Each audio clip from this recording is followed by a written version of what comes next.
Version 5 of the PlayStation Portal software has just been released, and I'm pleased to say that Sony are doing a decent job when it comes to continual improvement.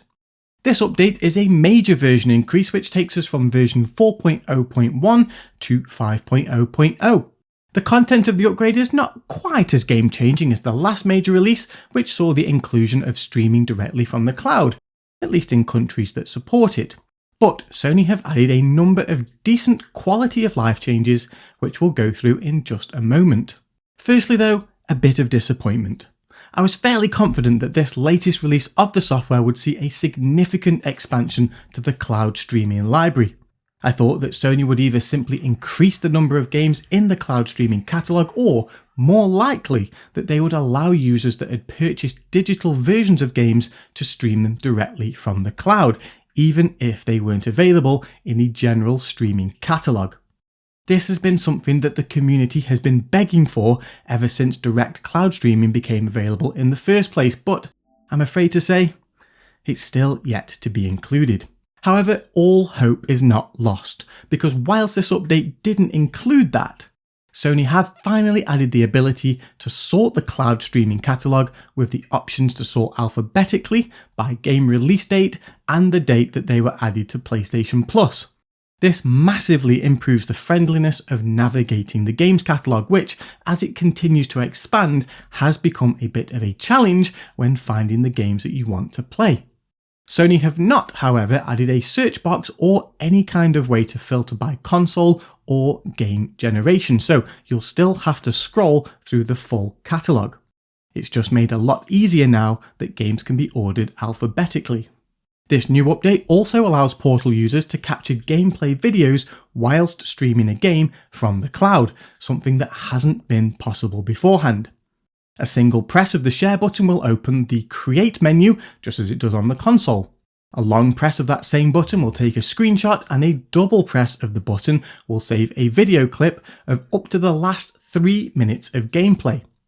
For the double press shortcut to work, you'll need to go into Capture Options and enable Auto Record Recent Gameplay. With the Media Gallery option selected, the clips are saved in up to 1080p directly to the cloud and will remain available for download on the PS app for 14 days. Now, this has only just been released, but there are a couple of things to note. The first is that the 3-minute clip length only seems to refer to new recordings. That's recordings of gameplay that you're about to initiate and then manually stop when you're done. Despite what the tooltip says, there seems to be a 29-second limitation when saving gameplay clips that have already occurred. It doesn't seem to matter what the content of the clip is. For example, if I'm in combat for 2 minutes in Spider-Man Miles Morales, it will still only save the last 29 seconds of the fight. If anyone has any ideas about that, please do let me know in the comments section below, because it's not immediately obvious and there are no options to change this setting on the Portal, at least, like there are on the console. The other issue is that it doesn't seem possible to view clips that you've saved from the Portal via direct cloud streaming on your console. The clips only seem to be available in the PlayStation mobile app. That means if you want to keep the clips for longer than 14 days, you'll need to download them to an album on your phone. And whilst that's not terrible, being able to view the clips and save them to your console, especially considering it should be all cloud synchronized, would be a nice improvement. Another small quality of life addition in this version is the ability to queue for a streamed game when the servers are at capacity. Personally, I can count on one hand the number of times that this has ever been an issue for me, but if it's an issue for you due to where in the world you're playing from, or perhaps at certain times of the day, then this is certainly better than a rather unhelpful servers are full message with no option than to just keep on trying.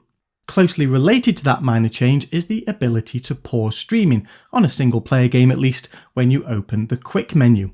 Also, if you accidentally press the power button, which I know I've done in the past instead of the volume button, the Portal will enter into a rest mode and pause your streamed game for 15 seconds. So if it was indeed an accident, you can just power the screen back on and resume whatever you were doing.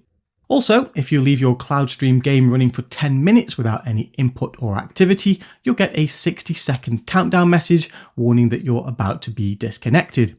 Like I said, nothing major, but still small improvements. So there's still plenty of room for improvement, being able to stream purchase games, expanding the catalogue to the same offering as the console, being able to view trophy details on Steam games, and having a friendlier way of being able to switch users, to name but a few. Still, these software updates are all good signs that Sony is committed to continually improving the portal, which is great to see. Hopefully, as the beta continues, it'll become available in countries where it's not yet supported, and it must be utterly frustrating watching a video like this if you're, say, an Australian. Either way, I'm very much enjoying the portal, and despite the global chaos of the last week or so, I have managed to get a pre-order in for the Switch 2. The portal and the Switch, not really comparable, apples and oranges and all that, but it'll be interesting to see how owning a Switch 2 affects the amount of time that the portal gets. I suspect not all that much given the eye-watering costs of the games, which are ridiculous.